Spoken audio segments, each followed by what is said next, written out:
Bienvenue dans ce troisième épisode d'Éclat d'esprit. Aujourd'hui, je reçois Léa Vigier qui a fait des extrêmes son terrain d'équilibre. Diagnostiquée avec un trouble bipolaire il y a un an, Léa a choisi d'apprivoiser sa maladie en s'épanouissant à contre-courant des recommandations médicales habituelles qui prônent stabilité et routine. Avant d'entendre son témoignage inspirant, il est important de se rappeler que les troubles bipolaires, classés sixième au rang mondial des handicaps par l'Organisation mondiale de la santé, touchent entre 1 et 2,5% de la population. En France, ça représente entre 650 000 et 1 650 000 personnes. Ce trouble chronique débute souvent entre 15 et 25 ans et persiste toute la vie. 20% des personnes concernées non traitées décèdent par suicide, un fait tragique souvent lié aux épisodes dépressifs sévères. Malgré ces statistiques alarmantes, Léa, à travers son parcours, nous démontre qu'il existe des chemins différents et parfois inédits vers l'épanouissement. Après avoir subi les extrêmes de la maladie, elle a décidé de vivre pleinement ses rêves, tout aussi extrêmes, et de nous les partager, prouvant qu'il est possible de se construire une vie sur mesure, faite de défis et de dépassement de soi. Dans cet épisode, Léa nous raconte son histoire avec transparence. Elle nous parle de son rapport à la maladie, de ses choix, de ses quêtes de liberté et des clés qui guident sa vie. Un échange qui bouscule les idées reçues et donne espoir à toutes les personnes concernées par la maladie et leurs proches. Les maîtres mots de notre échange qui guident autant la vie de Léa que la mienne, se connaître parfaitement, communiquer et oser.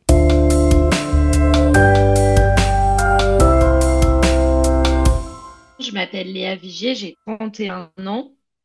Donc aujourd'hui, je me définis comme aventurière et conférencière. Je parle donc de mes aventures, donc différents types d'aventures qui vont dans les extrêmes pour une part, donc qui vont dans des sommets à haute altitude ou en profondeur en apnée. Et quand je raconte mes aventures, je les raconte avec une autre histoire qui est l'histoire d'une vie dans les extrêmes, mais plutôt intérieurement, et qui est liée donc à ma maladie mentale, mon trouble, qui est donc le trouble maniaco-dépressif ou la bipolarité, et qui consiste donc de vivre des variations très fortes de l'humeur et de l'énergie. Au travers de mes aventures, mon but est de parler donc des maladies mentales en général et d'essayer de déstigmatiser un peu ça et rendre ça moins tabou, mais aussi de dire à toutes les personnes qui font face à des troubles de se dire que ça les définit pas non plus et que on peut vivre la vie qu'on désire, même si voilà sur le papier ça paraît compliqué. Je viens avec un message voilà, positif et d'espoir. Donc pour moi, le but, c'est que tout le monde connaisse au mieux les différentes maladies mentales pour que ce soit moins tabou et que les personnes puissent mieux vivre avec. Et puis la deuxième étape, c'est se dire, OK, je sais que je suis malade, je l'accepte, etc. Mais maintenant, quelle est la vie que je vais mener et comment je vais pas m'enfermer non plus voilà, dans un trouble ou dans une maladie. Et donc, c'est ce que je fais au travers de mes aventures et de conférences et puis de ma présence sur les réseaux sociaux avec la création de contenu. En tant que proche d'une personne concernée par un trouble psychique, franchement, de toutes les personnes avec qui j'ai pu échanger sur le sujet, là où j'ai trouvé le plus d'espoir, c'est à travers des échanges avec des personnes concernées par le trouble, qui non seulement continuent de surmonter leurs défis au quotidien, mais sont surtout la preuve que ce bout de papier dont tu parles, que cette étiquette ne définit ni la vie, ni ce qu'on peut en faire. Vous êtes la preuve vivante que le rétablissement, c'est une réalité qui est accessible et qu'on peut tous revenir de loin avec le bon accompagnement, celui qui correspond à la fois aux troubles et aux spécificités, parce on est tous différents. Donc merci Léa pour tes partages, ta présence sur les réseaux, ton authenticité, c'est vraiment quelque chose de très précieux. J'étais présente une fois quand un de tes amis, Ulysse Lubin, t'a présenté en toute bienveillance et de manière positive comme une personne révoltée. Je voudrais savoir ce que tu en penses. Te considères-tu comme une personne révoltée? Oui, alors souvent on dit est-ce que tu es résigné ou révolté? Il y a un petit peu plus d'un an, j'étais résignée. J'étais résignée parce que Après beaucoup d'années de souffrance, j'ai finalement été diagnostiquée bipolaire. Je rebondis sur ce finalement. Ça signifie que toi aussi, tu as connu, tu as vécu cette errance diagnostique de plusieurs années, comme de très nombreuses personnes concernées par un trouble.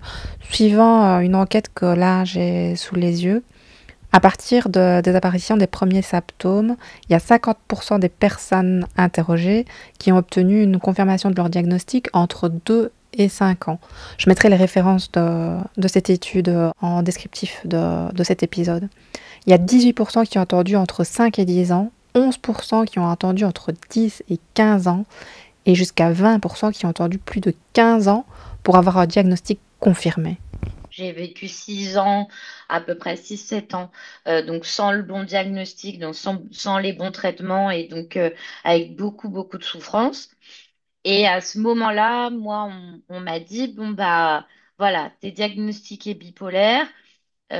Du coup, il va falloir que tu aies la vie la plus calme possible, la plus cadrée possible et la plus routinière possible pour pouvoir réussir à vivre avec cette maladie. Et donc à ce moment-là, je me souviens que j'ai essayé. Donc j'ai essayé voilà d'avoir un CDI, rester à Paris, essayer d'avoir des routines. Et en fait, bah ça m'a fait vraiment tomber en dépression. Et à ce moment-là, j'étais résignée. Je me suis dit, bon, bah, je suis juste pas faite, en fait, pour vivre sur cette terre. Je me suis juste dit, bon, bah, il y a dû avoir un petit problème dans le code, tu vois. Et je me suis dit ça. Et en fait, je pensais à finir ma vie. Donc, voilà, je réfléchissais aux différentes manières. Donc, soit de me suicider, soit d'aller en Suisse, parce qu'ils étaient en train de parler de faire passer une loi pour justement les personnes avec des maladies mentales importantes et qui voulaient finir leur vie. Mais tu vois, quand je t'en parle et tout, j'ai pas les larmes qui me viennent parce que pour moi, c'était une libération. C'était vraiment, j'avais trouvé la solution à mes souffrances. D'une certaine manière, j'étais résignée. J'ai eu la chance à ce moment-là de rencontrer donc une psychiatre qui m'a dit, bon bah non, on va pas se résigner, on va réussir à trouver un moyen. Où je me suis vraiment mise en mode dans l'autre mode, donc le mode révolté. Je me suis dit, bon bah ok, ça va être compliqué, ça va peut-être pas être facile, mais on va réussir à trouver ce moyen, on va réussir à traiter cette maladie, apprendre à vivre avec et à la comprendre, et en même temps me construire une vie donc d'aventurière que je désirais, que je ressentais au plus profond de moi et qui venait donc avec ces challenges. Voilà, vis-à-vis de la maladie. Donc, en effet, aujourd'hui, je suis une révoltée et on va dire que en ayant vu les impacts positifs dans ma vie d'être révoltée, euh, je pense que je le suis devenue de plus en plus en me disant qu'au final, il n'y avait plus aucune chose qui devait me mettre dans un cadre ou qui devait me résigner. Et c'est vrai que sur tous les aspects de la vie, d'une certaine manière, je suis plutôt révoltée. Après, maintenant, je me dis, c'est juste que je construis, voilà, mon propre chemin. C'est pas le chemin que la majorité des gens prennent, mais en tout cas, c'est le chemin qui me correspond. Et donc, voilà, il y a eu vis-à-vis de la vie d'aventurière, mais même vis-à-vis de comment je vis, puisque je vis en tant que nomade. Euh, donc voilà, ma conception aussi des relations. Voilà, je suis pas comme mes amis, je suis pas mariée, je veux pas d'enfants. Donc c'est plein de choses qui sont assez différentes, même dans ma manière aussi de gagner de l'argent. Voilà. Et voilà, c'est un côté assez révolté, mais je dirais révolté constructif.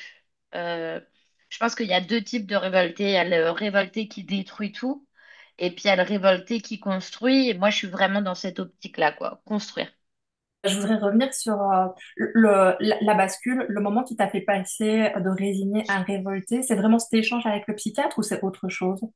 Bah, en fait, pour te dire, quand à ce moment-là, j'ai été résignée, il faut savoir que j'en ai passé des années à être plutôt révoltée, tu vois. Enfin, je, quand tu as vécu donc 10 années de bipolarité pas diagnostiquée, donc dans mon cas, c'était une grosse crise par an. Donc, chaque année, une grosse dépression avec voilà, envie suicidaire en continu et une vraie bataille. Bon, à chaque fois, bah, je me suis empêchée de me faire du mal, je me suis empêchée de laisser tomber, je me suis à chaque fois relevée. Donc, il y a quand même, tu vois, une âme, voilà, de révolté que j'avais.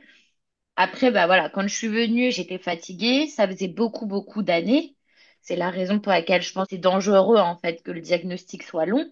C'est qu'en fait, au bout d'un moment, t'en peux juste plus, quoi. Moi, tu me dis dépression, mais je suis là en mode non, mais genre, je veux pas en revivre une. C'est vraiment, c'est le monstre. Parce que, en fait, j'en ai tellement vécu, je suis juste épuisée. Épuisée de vivre ces dépressions. Donc ça, je pense à ce moment-là, j'étais épuisée et voilà, je me suis résignée. Et puis au final, une rencontre, je pense, m'a permis juste de, tu vois, revoir, tu vois, par la fenêtre et, euh, et revoir un peu cet espoir. Et à ce moment-là, j'ai eu plusieurs rencontres, à vrai dire. Tu vois. J'ai eu ma psychiatre. J'ai eu Ulysse qui, lui, avait décidé de construire sa vie en tant qu'aventurier et il y était arrivé. Donc, pour moi, c'était aussi une lueur d'espoir. C'était, ah, donc il y a un autre modèle qui est possible. Et donc voilà. Et à ce moment-là, j'ai commencé aussi à rencontrer d'autres personnes qui avaient des styles de vie très différents, des personnes de mon entourage. Et toutes ces petites lueurs, en fait, toutes ces petites étoiles m'ont donné un peu espoir et m'ont donné la force derrière de me battre et de tout mettre en place pour y arriver. Et c'est ça aussi qui est marquant dans ton cours, c'est cette envie de suivre ton propre chemin et finalement en chemin, tu rencontres des personnes qui partagent une même vision que toi et du coup ça fait des personnes qui t'accompagnent sur une autre partie de ton chemin. C'est ça qui est assez fort. En fait, quand on est enfermé dans sa chambre et qu'on va pas bien, malheureusement, bah voilà, on ne parle à personne. On a ce sentiment de solitude qui est très très fort, de désespoir. On a l'impression que personne d'autre ne vit ce qu'on vit, alors qu'en réalité, ce n'est pas le cas. Il y a vraiment des millions de personnes qui vivent ce qu'on vit, mais en fait, on ne s'en rend pas compte. Et en fait, c'est quand on commence à se dire, OK, je me révolte, OK, j'enclenche quelque chose de nouveau et j'ose. Et par exemple, dans mon cas, via de la création de contenu et donc d'une certaine manière, une visibilité que tu te donnes sur ta manière de voir la vie, de vivre les choses, et qui te permet de rencontrer d'autres personnes et de te rendre compte qu'au final, tu n'es pas du tout seul, qu'il y a plein d'autres personnes qui, voilà, bah, ont ce même chemin de vie ou alors ont une même vision, voilà, de la vie. Et ça, du coup, c'est incroyable. Mais ce qui est un peu difficile, c'est cet acte d'enclencher et de commencer cette vie-là et qui te permet derrière d'aller attirer d'autres personnes. Et puis après, c'est un effet boule de neige. Aujourd'hui, j'ai presque l'impression que on est limite plus nombreux à vouloir cette vie un peu originale plutôt que la vie dans les codes parce que tout simplement maintenant j'ai une grande partie de mon entourage qui construisent leur vie 100% sur mesure et donc je vois plein d'axes différents, plein de chemins différents et j'ai l'impression que le monde est beaucoup beaucoup plus vaste et varié que il y a un an. Et ça, c'est grâce au fait que je me suis lancée, je suis allée à la rencontre d'autres personnes et voilà, quoi. Le phénomène que tu décris est lié à un biais cognitif qu'on appelle le biais d'attention, qui est la tendance de notre cerveau à accorder une attention particulière aux informations qui sont en lien avec nos préoccupations ou nos centres d'intérêt du moment. Ouais, t'as vraiment raison. Il y a en fait, à partir du moment où tu matérialises ce que tu veux, ce que tu recherches, etc., tout d'un coup, tu vas le voir.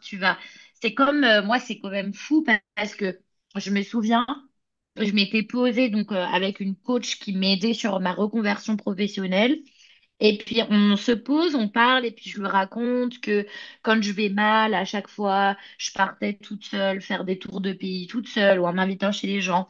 À chaque fois, j'écrivais. Et puis on finit par ah, mais il faudrait peut-être que tu ailles un peu dans le journalisme, reportage. Et le soir, je me souviens, je me dis, bon, bah, je vais essayer de regarder des reporters et je me pose sur LinkedIn et puis là, hop, je vois le profil d'Ulysse et je vois ce qu'il fait, explorateur, qui raconte ça et tout. Et ça, très sûrement que j'ai dû le voir plein d'autres fois, le profil d'Ulysse. Mais c'est juste que j'étais pas prête et que ça n'a pas fait le déclic, quoi. Donc, tout à fait d'accord avec toi. Il y a ce biais cognitif et c'est la raison pour laquelle il faut essayer de travailler au maximum vers ce vers quoi tu veux aller et ce que tu veux plus tard, parce que c'est comme ça que tu vas réussir à voir les opportunités. Absolument. Mon projet Clarté d'esprit est né de ce constat que se connaître soi-même, c'est la base de toutes nos réussites. Et aujourd'hui, avec ma nouvelle expérience face aux troubles psychiques, ce projet prend une autre dimension car dans la vie comme dans la maladie, se connaître est la base essentielle pour surmonter tous nos défis et nous ouvrir vers les bonnes opportunités, les bonnes personnes, pour avancer toujours plus loin dans une voie qui nous correspond vraiment. Ce que tu dis fait d'autant plus écho aujourd'hui, car aujourd'hui j'ai reçu une lettre de moi-même il y a un an. Donc je m'en souvenais pas, mais je m'étais écrit une lettre. Donc il y a un site internet qui s'appelle Future Me et où tu peux choisir de quand est-ce que tu te l'envoies. Donc moi j'avais choisi un an et je l'ai reçu ce matin. Je ne me souvenais pas de ce que j'avais écrit. Donc j'avais écrit comment je me sentais à ce moment-là. Donc bah comme je te l'ai dit, je venais d'avoir mon diagnostic, etc. Donc, c'était un gros truc pour moi. Et puis ensuite, j'avais mis ce que j'espérais. Donc, j'avais mis, j'espère avoir une communauté de 20 000 abonnés sur LinkedIn. J'espère avoir eu un TEDx qui est venu vers moi. J'espère avoir eu des conférences et tout.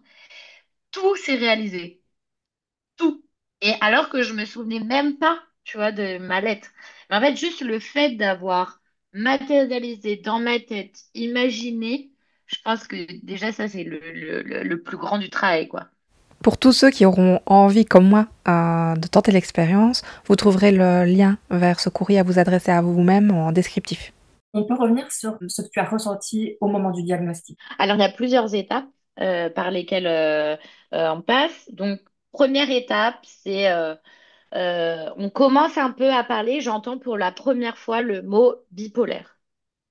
J'entends le mot bipolaire et mon monde s'effondre. Donc, mon monde s'effondre parce que à ce moment-là, pour moi, bipolaire, c'est un fou, un hôpital psychiatrique, voilà, en camisole. C'est quelqu'un qui est stigmatisé par la société, c'est quelqu'un qui ne pourra pas avoir de famille, qui ne sera pas aimé par quelqu'un. Voilà, c'est vraiment tout ça. Et donc là, je m'effondre. En plus, ce qui est un peu spécial, c'est que peut-être au fond de moi, je savais quelque chose, mais depuis que j'étais petite, je faisais souvent des crises ou des cauchemars où je criais non, non, m'emmenez pas en hôpital psychiatrique, etc. Je ne suis pas folle, je ne suis pas folle. Donc, il y avait vraiment ce truc, cet attachement à je ne suis pas folle, je ne suis pas folle. Donc, pour moi, ça, c'est très dur. Ensuite, c'est qu'est-ce que va en penser mon entourage? Est-ce que j'ose leur dire? Est-ce que je leur dis, mais comment ils vont me regarder? Mais comment, voilà. Alors, après, j'ai eu des réactions très diverses. J'ai eu des réactions qui ne comprennent pas, qui se rendent pas compte que c'est une maladie, d'autres réactions qui le confondent avec des troubles de la personnalité. Et puis aussi, je vais avoir aussi des personnes de mon entourage très proche, de ma famille, qui n'acceptent pas. Parce que eux-mêmes voient justement ce truc en mode t'es folle, etc. Ils ne peuvent pas accepter, ma mère ne pouvait pas accepter de se dire ma fille a une maladie mentale, c'est pas possible. Et donc là, ça a été un moment très difficile parce que du coup, d'une certaine manière, le début est peut-être difficile, mais au final, bon, après, c'est bon, t'as compris, t'en as parlé. Et là, le fait qu'on me pose pas de diagnostic, c'était très douloureux, très, très difficile. Et au final, quand on me l'a posé vraiment il y a un an, c'est-à-dire, oui, tu es bipolaire, de type 2, tu vas prendre des traitements. Et quand je les ai pris, j'ai directement vu la différence. Donc bon, on valide, quoi. Là, ça a été vraiment bah, je l'ai écrit dans ma lettre.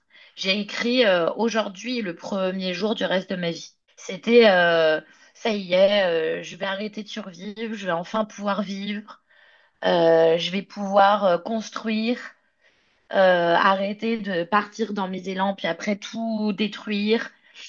Euh, et donc là, ça a été ouais, le début en fait de la vraie vie. Parce que avant, c'était juste un récit romanesque, mais pas la vraie vie du tout, quoi. J'étais raccrochée à pas grand-chose, quoi.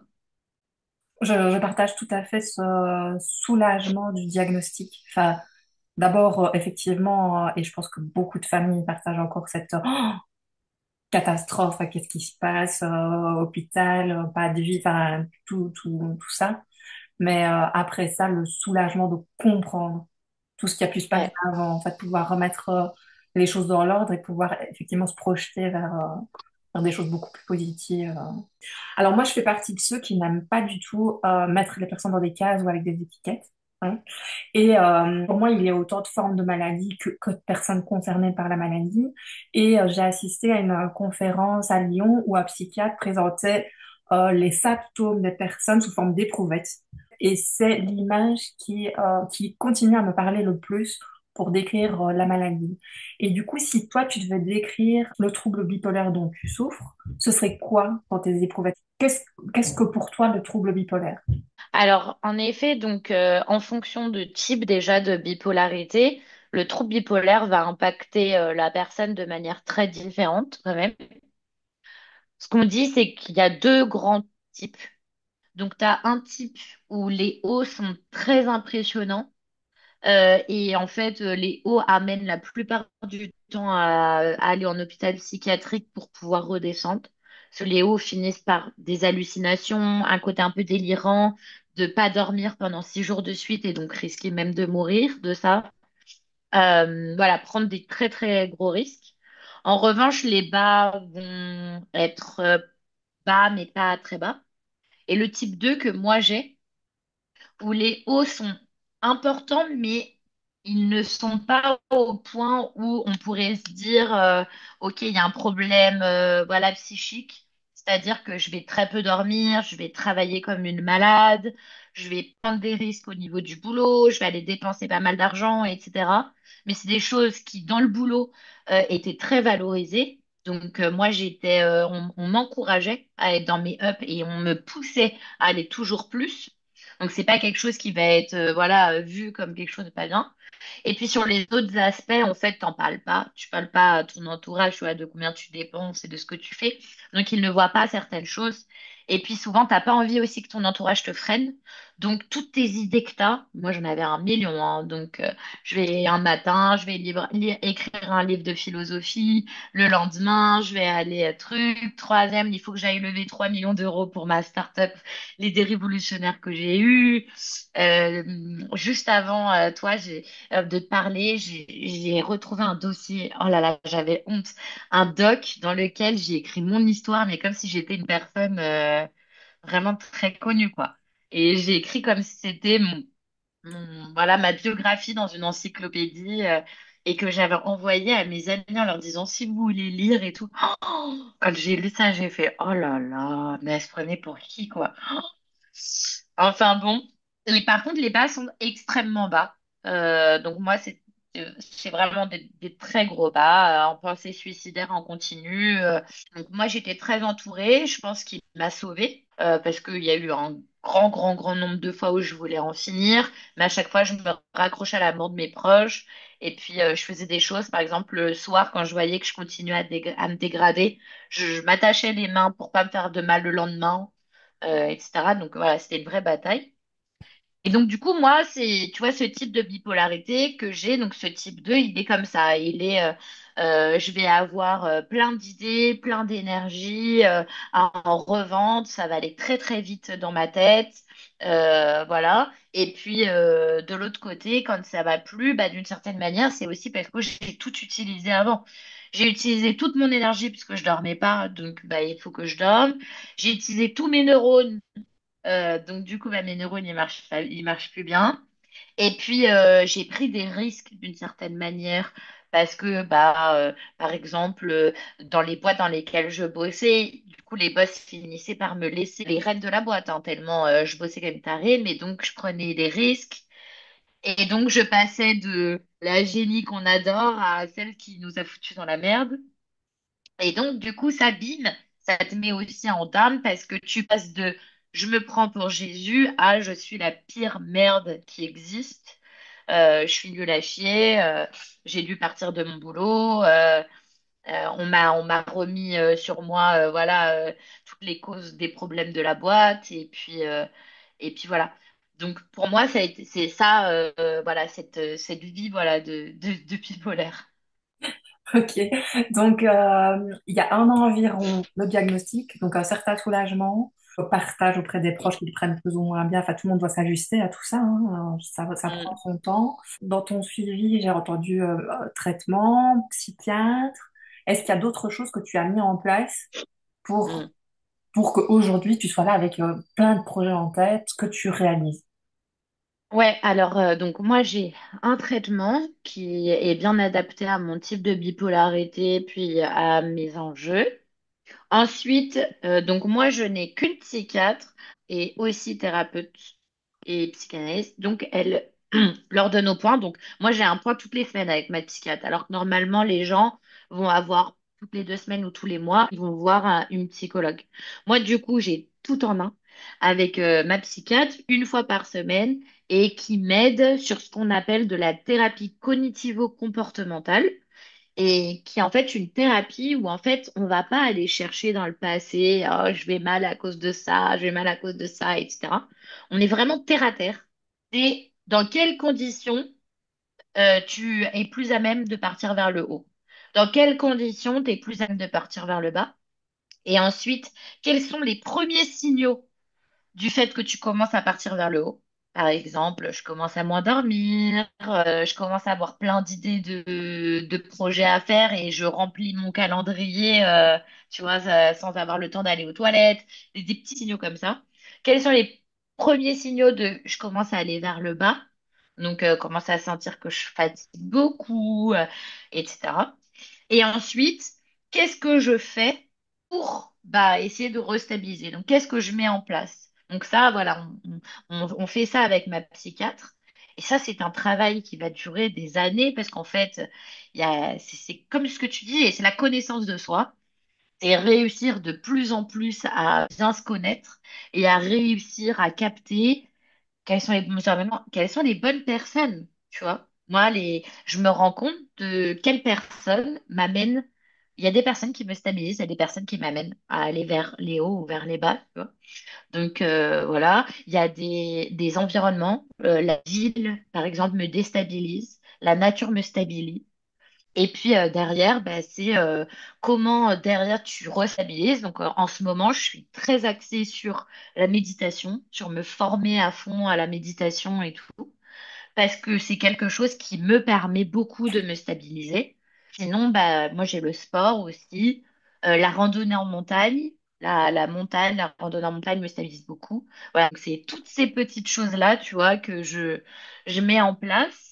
Et là où, du coup, on peut dire que la bipolarité n'est pas qu'une épine, c'est aussi un diamant, c'est que au final, je vais finir par me connaître 10 fois mieux que des gens qui ne sont pas bipolaires. Et donc, en se connaissant 10 fois mieux, du coup, je peux faire beaucoup plus de choses, en tout cas ambitieuses, ou alors avoir une vie qui me correspond à 100%, parce que d'une certaine manière, je suis obligée d'avoir cette vie qui me correspond, parce que sinon, c'est la cata. Mais d'une autre manière, c'est ça le diamant, c'est que je me construis des vies qui me correspondent parfaitement et qui me permet de me sentir super bien tout le temps et qui est aligné avec ce que j'ai envie de faire dans la vie et la vie que j'ai envie de mener. Donc c'est ça le diamant d'une épine, quoi. Je reviens à ce travail initié avec ta psychologue qui est hyper intéressant. Et il me fait penser au plan de prévention partagée, qui est un outil qui est co-construit entre la personne qui est concernée par un trouble, ses proches éventuellement, et son équipe soignante.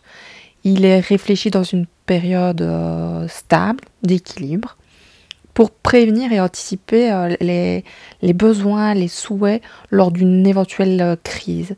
Donc il n'y a pas de modèle standard, chaque établissement, chaque structure dispose de son propre canevas, mais grosso modo, il permet d'identifier les signes avant-coureurs d'une crise et les stratégies à mettre en place pour la prévenir et la gérer. Donc plus ou moins ce dont tu nous parlais. Il permet de renforcer l'autonomie des personnes, la connaissance de soi et surtout, il guide la manière d'agir pour les équipes soignantes, mais aussi pour les proches. Il n'est pas réglementaire, il n'est pas réglementé, ce plan de prévention actuellement. Donc il n'y a rien qui force à ce qu'il soit utilisé et que les directives qui y sont inscrites soient respectées. Mais en tout cas, il a le mérite d'exister. Et je pense que quand il est remis à une équipe soignante, il peut aider tout le monde, donc autant les proches que les soignants, à agir au mieux selon les besoins spécifiques que la personne a pu identifier et inscrire. Et a priori, c'est une démarche qui fait ses preuves avec une réduction de 30% des hospitalisations et des soins sous contrainte, ce qui n'est absolument pas négligeable. Alors, c'est génial, c'est super. Et ça va avec quelque chose sur lequel je suis en train de travailler. Donc, qui est donc deux choses. Le journal de l'humeur, donc qui est le fait de tous les jours te noter de 1 à 10 pour réussir à te rendre compte, parce que sinon, tu es juste là en mode, ah, ça va. Oui, mais ça va comment? Où est-ce que tu te mets, etc. Et ensuite, ce sur quoi je travaille, c'est que, en fait, je me suis rendu compte que en m'entourant bien, et ben, les personnes qui sont autour de moi, elles ont envie d'être là pour moi. Et que, au final, moi qui pensais que il fallait que je les préserve, que je leur dise pas, etc., ce qu'elles aiment pas, c'est de pas savoir et c'est de pas comprendre et c'est de pas pouvoir être là. Donc, ce journal de l'humeur, moi, par exemple, je me suis engagée à le partager avec certains de mes proches quand je suis avec eux. C'est-à-dire, ah, salut, ça va? Bon, bah, je suis à 4 sur 10 pour ton info. Et en fait, j'essaye de partager aussi en fonction de à combien je suis, bah, comment il faut être avec moi. Tu vois.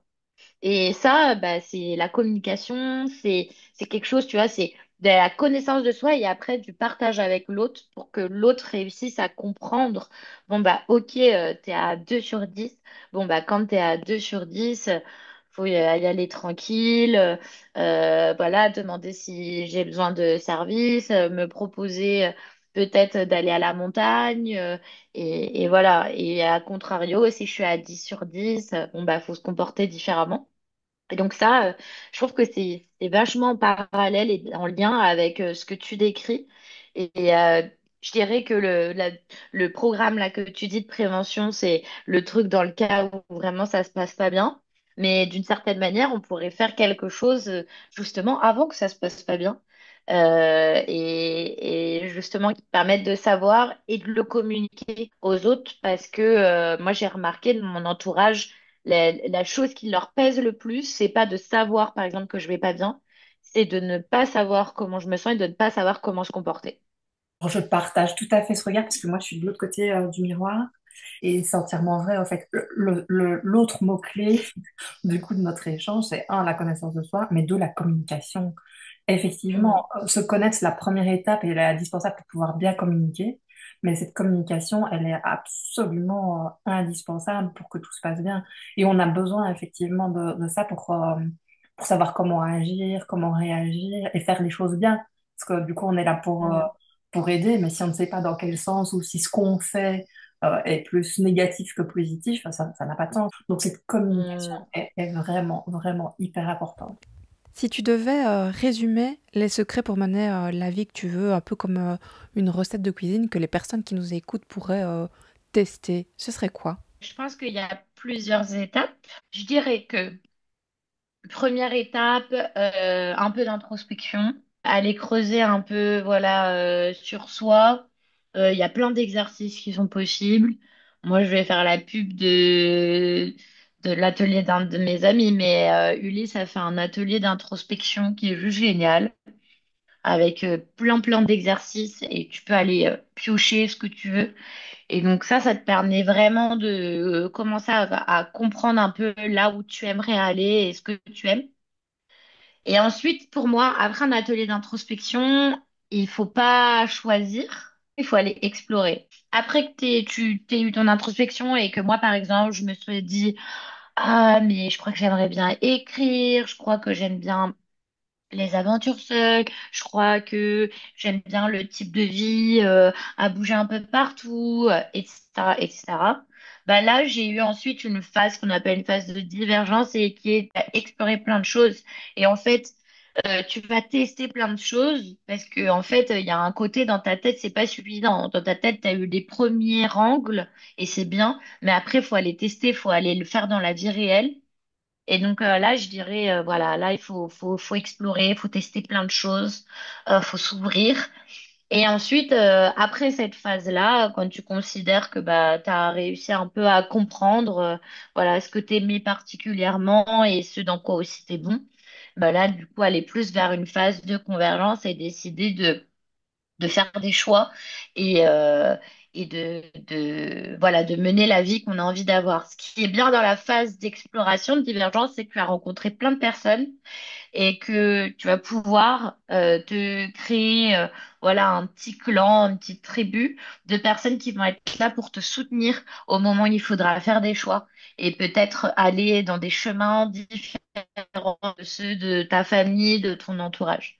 Donc pour moi, c'est trois étapes, c'est introspection, exploration, divergence, puis après choix et convergence et là y aller à fond. Je rajouterais qu'un choix, c'est un choix à un moment donné et que s'il ne convient pas, enfin, si on continue à explorer et qu'il ne convient pas, on peut toujours changer. Enfin, rien n'est figé. Bah oui, Et enfin, voilà.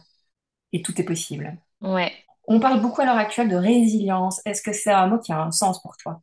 C'est marrant parce que dernièrement, bah, j'étais dans une expérience un peu de groupe et chacun disait un peu des adjectifs sur les autres.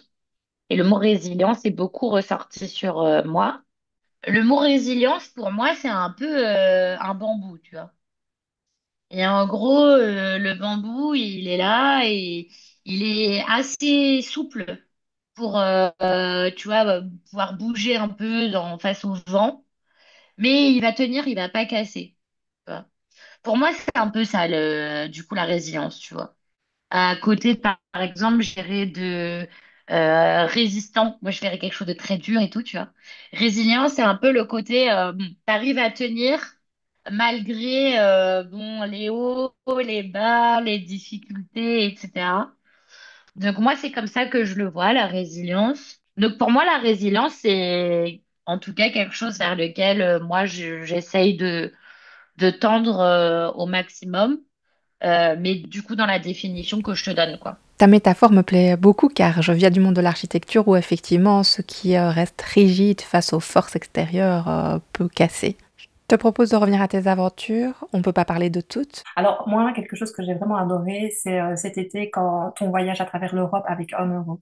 Ah oui. Et moi, ce que j'en ai retenu, c'était cette envie pour toi de démontrer que l'humanité était toujours bien présente et qu'on pouvait compter les uns sur les autres. Et je trouve, alors, je pense que c'était pas ton seul objectif, mais en tout cas, c'est celui qui m'a le plus touché moi. Qu'est-ce que tu pourrais nous partager sur cette expérience et qu'est-ce que tu as pu en retirer?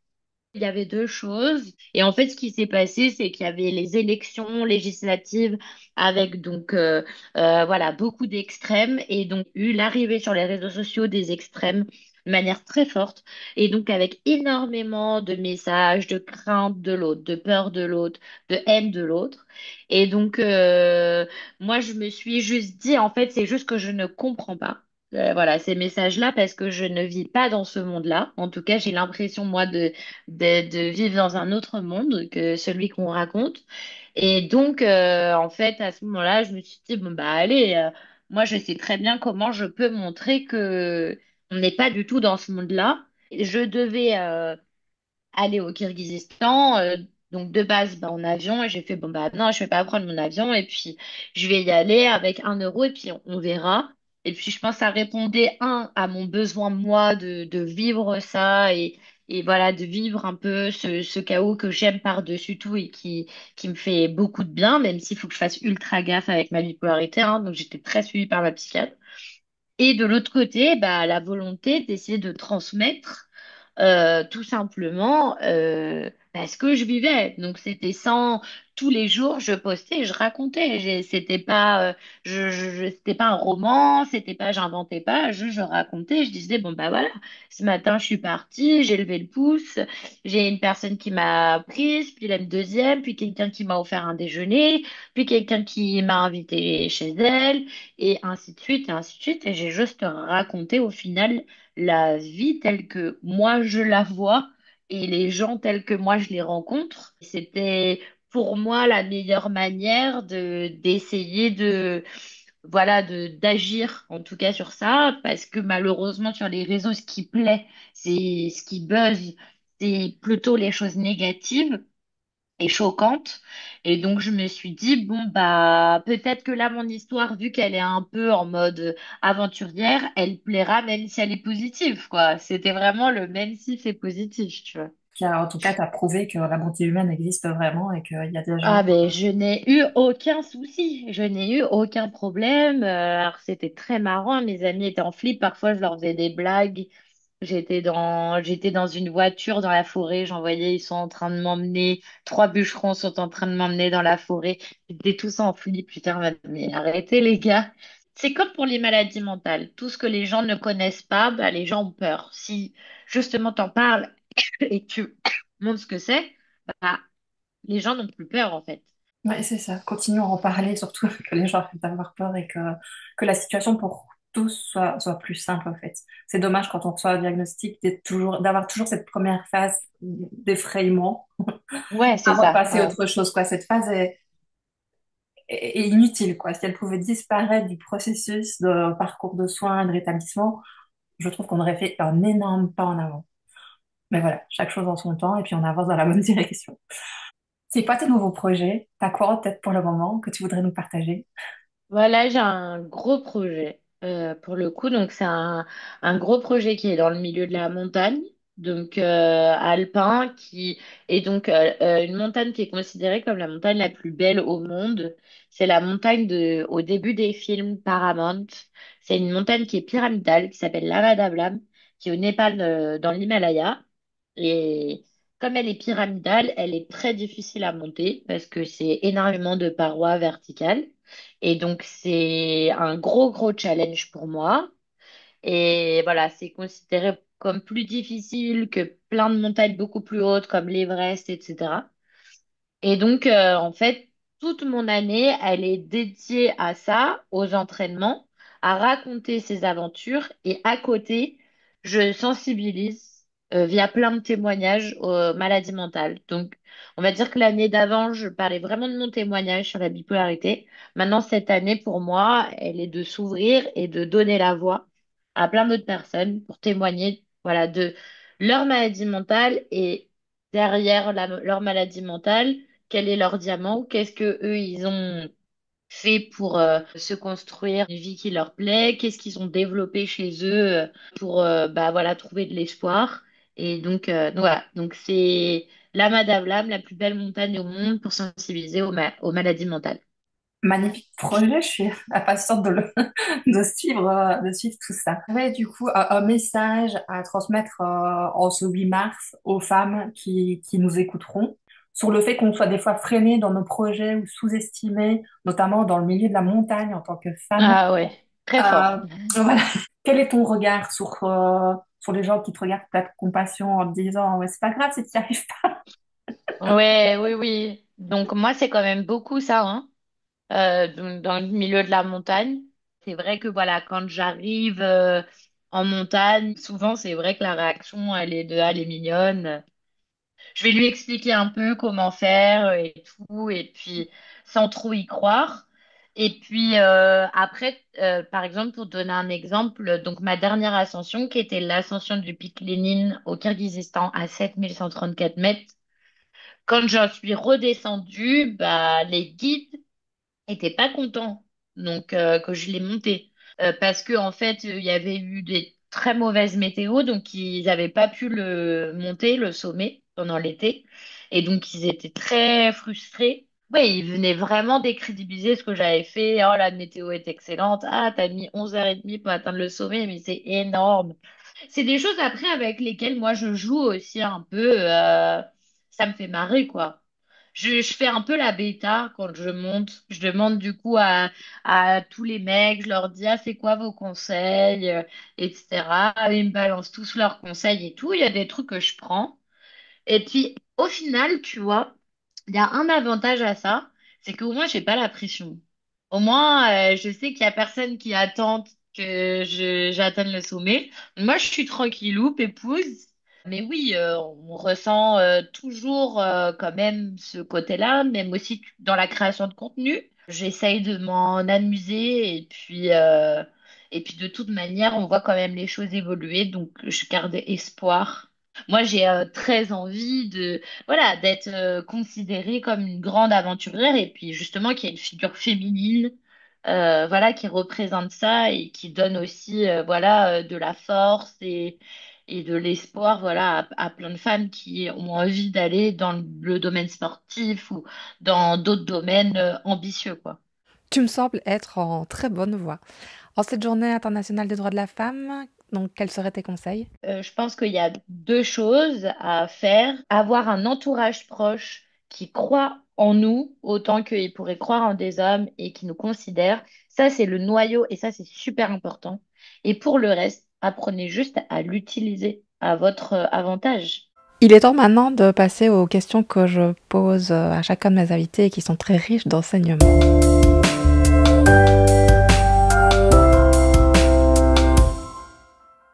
Quel est le moment clé qui a changé ton regard sur la santé mentale? Au début, quand j'ai commencé à parler sur les réseaux sociaux de la bipolarité, j'ai été contactée par un monsieur qui s'appelle, monsieur, il a mon âge, qui s'appelle Clément Payssat, qui est un bipolaire qui se bat depuis qu'il a été diagnostiqué pour aider le plus de personnes. Je l'ai rencontré, maintenant on est proches, on entend super bien. Et quand je l'ai rencontré, bah, je le trouvais top, je le trouvais normal, enfin, je le trouvais même super inspirant. Et à ce moment-là, je me suis dit, ah, en fait, c'est cool d'être bipolaire. Et j'ai fait, ah, ok.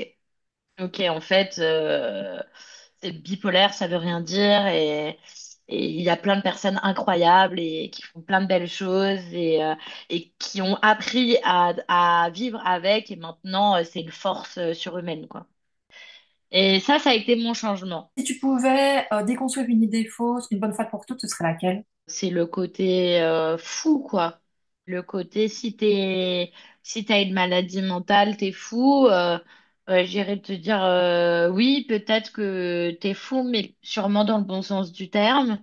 Et que t'as plein de personnes qui n'ont pas de maladie mentale qui sont largement plus folles.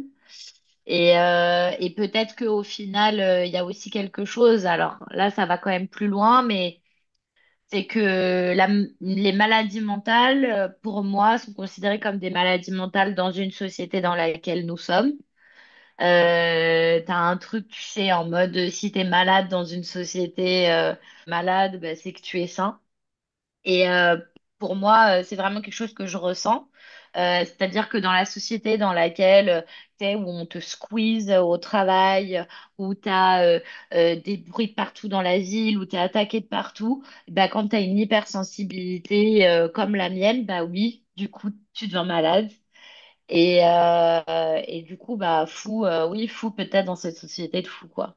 Est-ce que tu vois des innovations, bah, qu'elles soient scientifiques, sociales, architecturales, peu importe, qui pourraient révolutionner notre façon d'aborder la santé mentale et donc sa prise en charge? Juste le fait d'avoir, je pense, des centres de diagnostic. Et tant pis s'ils sont pas publics, mais juste qu'ils existent. Je pense que ça pourrait sauver plein de gens parce que moi, j'ai énormément de personnes qui me contactent et qui me disent juste, mais en fait, je ne peux pas avoir de rendez-vous. Il n'y a pas il y a pas assez de psychiatres. Et voilà. Et donc, bah, peut-être que la solution, elle doit aller se trouver dans le milieu du privé.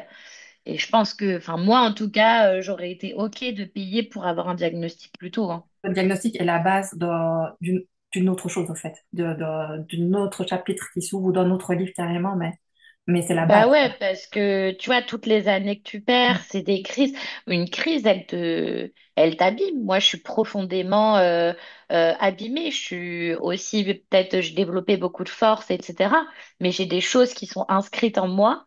Et maintenant, je peux plus vivre de gros stress. Dès que je vis un gros stress, ça me fait repenser à toutes mes dépressions. Et donc, j'ai tout mon corps qui se bloque, etc. C'est des choses qui s'inscrivent quand même en toi. Vivre une dépression profonde, c'est inscrit en toi et tu mets plusieurs années à t'en remettre.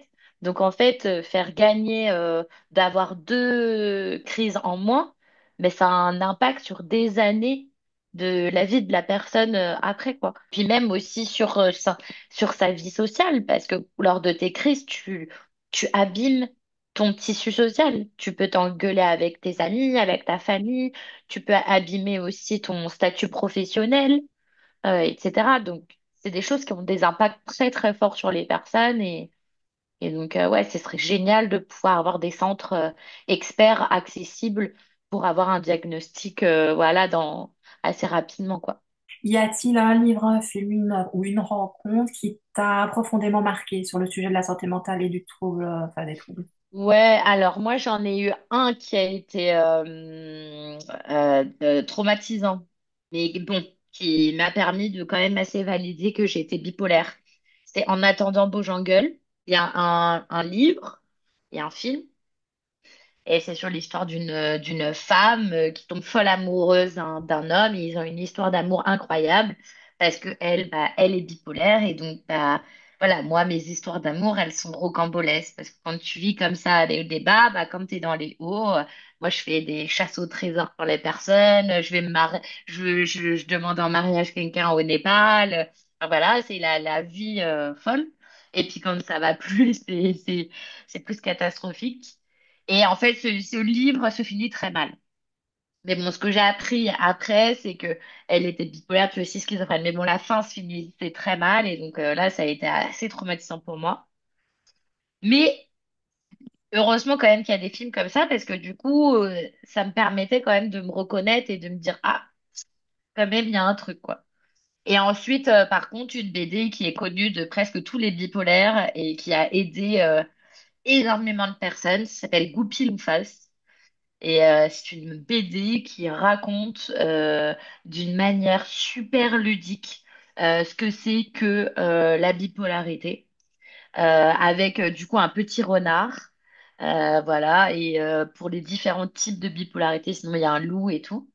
Et ça, c'est vraiment une BD qui est géniale, moi qui m'a permis de la donner à mes amis, à mon entourage pour qu'ils puissent comprendre. C'est toujours quelque chose qui est très difficile à expliquer, surtout quand toi-même, tu as du mal à l'expliquer. Et donc ça, je recommande à tout le monde la BD Goupil ou Face. À partir d'aujourd'hui, que t'engages-tu à continuer ou à faire Hmm. différemment ou à arrêter complètement? Mais du coup, dans Moi, j'ai l'idée d'améliorer ta santé mentale.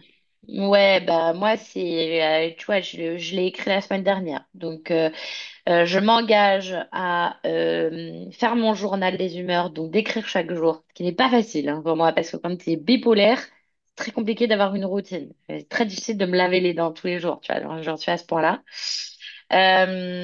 Donc journal des humeurs, la méditation. Et aller plus loin, me former à la psychoéducation, etc. Parce que en fait, je me rends compte, ça change la vie quand tu finis par vraiment réussir à bien te comprendre et à t'adapter, voilà, comment tu te sens.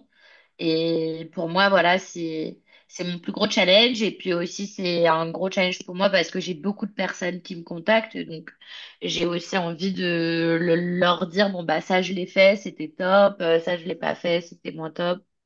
Donc voilà, donc pour moi, c'est journal des humeurs, méditation et puis formation à la psychoéducation. Psychoéducation, je recommande super vivement, mais autant Trop pour les bien. proches que, enfin voilà, je pense que c'est Bah, c'est bien que complémentaire. tu me dises ça, ça veut dire que je vais proposer à ma mère. Dernière question, dans un an, comment rêves-tu que l'on agisse collectivement en faveur de notre santé mentale? Délier la parole, oser parler des choses, oser communiquer, se parler.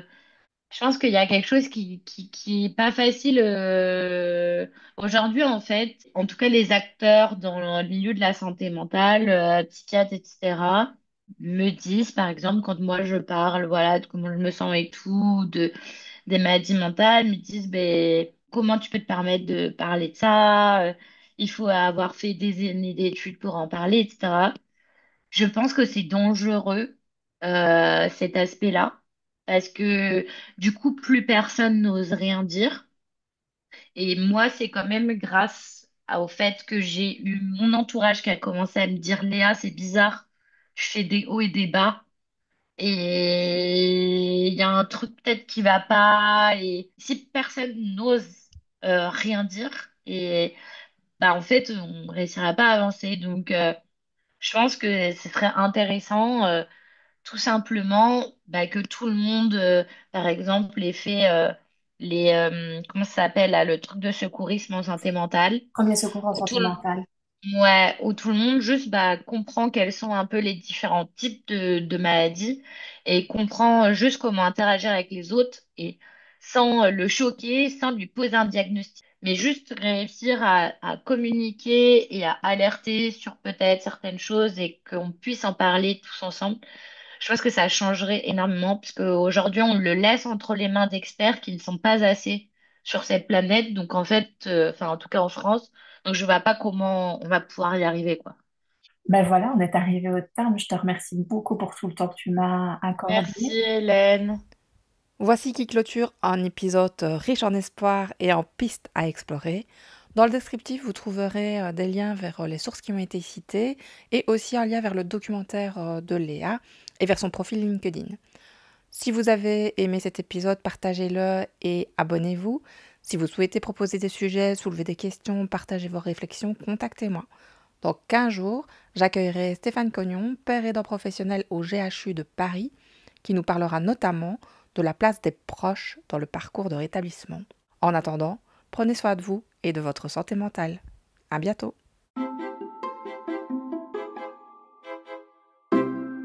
Vous venez d'écouter Éclat d'esprit, le podcast qui met en lumière avec authenticité et ouverture d'esprit les mystères de notre santé mentale. Ici, nous explorons les failles de notre esprit pour mieux comprendre ses forces.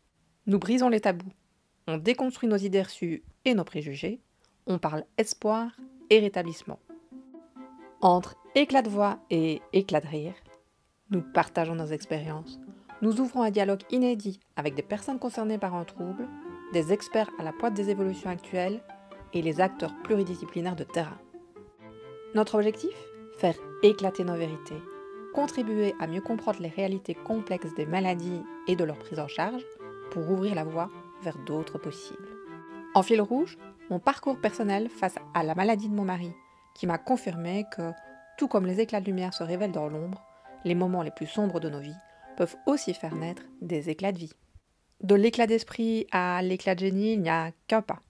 Franchissons-le pour construire ensemble un monde où la santé mentale est accessible à tous.